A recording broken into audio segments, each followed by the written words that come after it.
Yeah. Helene was absolutely devastating. It's just hard for people to understand the scope of it, the breadth of it, from essentially the Georgia line to the Virginia line, and about 8 counties wide. The people out west have been nothing short of inspiring. The way that they have stepped up for each other has been moving. The nonprofits that were immediately on the ground, I was in Yanceyville, no, I was in, Yancey County, with Baptists on Mission, helping them very poorly hang sheetrock in a teacher's home, but the homeowner didn't begrudge me. So the relief has been amazing in terms of what people have been doing for each other. What we have to ensure is that our state government and federal government rise to the same level of those neighbors helping neighbors. So I consider that my job. I've worked in partnership with the General Assembly. In fact, Representative Johnson is on the Hurricane Helene Advisory Council that I formed to make sure that we are well informed about our priorities as we go to the legislature. And the legislature has made 2 appropriations totaling in excess of $1 billion.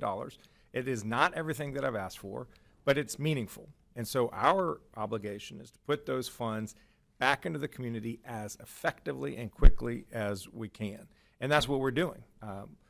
We just completed the first house in our HUD CDBG DR, a lot of acronyms. That's a federal program for housing reconstruction after a storm.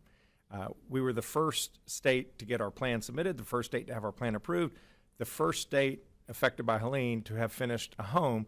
In fact, no state has moved faster than North Carolina in more than a decade after a major hurricane.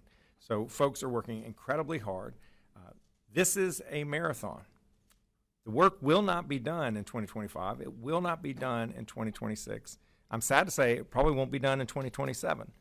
But what we have to be is committed to the long-term economic recovery. The point I want people of North Carolina to know is that Western North Carolina truly is open for business.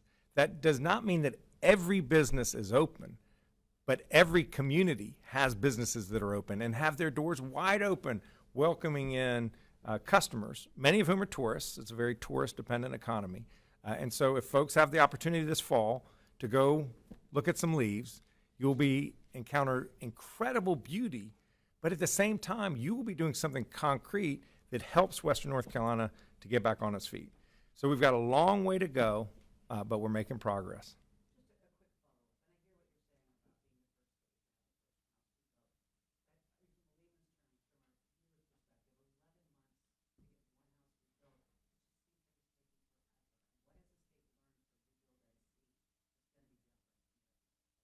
Well, I think we are going as fast as you can when you're dealing with a massive federal bureaucracy.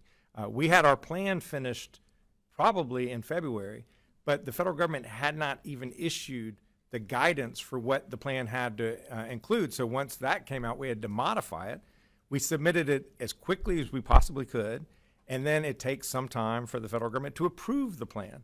Then we had to negotiate the contract, and then they had to give us the first phase of funding. So I completely sympathize that things are not moving as fast as what people want, as what people frankly deserve, but we're moving as fast as we possibly can.